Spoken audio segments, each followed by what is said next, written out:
Oye, ¿alguna vez te has fijado en esa fuerza que no hace ruido?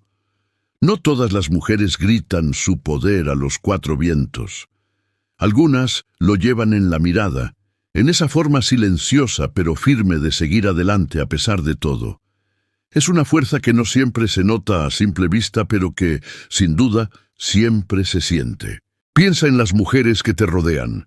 Detrás de cada una de ellas hay una historia de valentía que quizás nunca te han contado. Son historias de resiliencia, de levantarse una y otra vez, de cuidar, de luchar y de construir en silencio.